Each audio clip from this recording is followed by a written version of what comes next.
Court on behalf of the Tamil Nadu government in support of linking social media profiles of registered users with their Aadhaar numbers are not well founded in the law as it now stands. It is noteworthy that a division bench of the Madras High Court, which is hearing 2 writ petitions on this matter, did not see merit in the idea.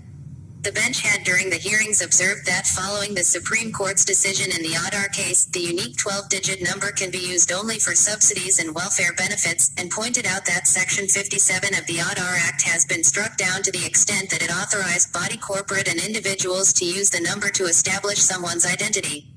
The petitioners had approached the High Court with such a prayer on the ground that many people got away with inflammatory posts on social media because of the lack of traceability.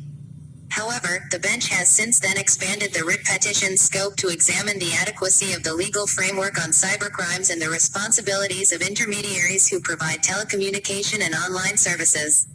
The state government is batting for better assistance from intermediaries and social media companies to trace offending messages. As 2 other high courts are also hearing similar matters, Facebook, WhatsApp and Twitter have sought a transfer of all these cases to the apex court so that there are no conflicting judgments. While the Supreme Court will decide the question of transferring these cases to itself, the Madras High Court will continue its hearing. A word of caution: the Union Ministry of Electronics and Information Technology notified new draft rules for intermediaries last year and called for public comments. The proposed rules envisage new obligations for service providers. One of the changes proposed is that intermediaries should help identify originators of offensive content. This has created some understandable misgivings at a time when there is widespread suspicion about online surveillance.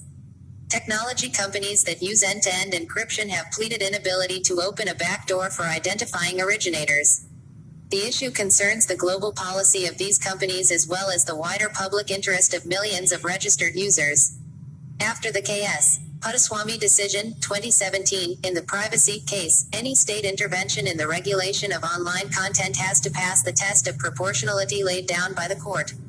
It will be desirable if courts do not impart needless urgency to the process of introducing a balanced regulatory regime to curb content that promotes undesirable activities such as child pornography, sectarian conflict and mob violence without affecting individual privacy. The balance must be right between protecting privacy and allowing the state leeway to curb crime.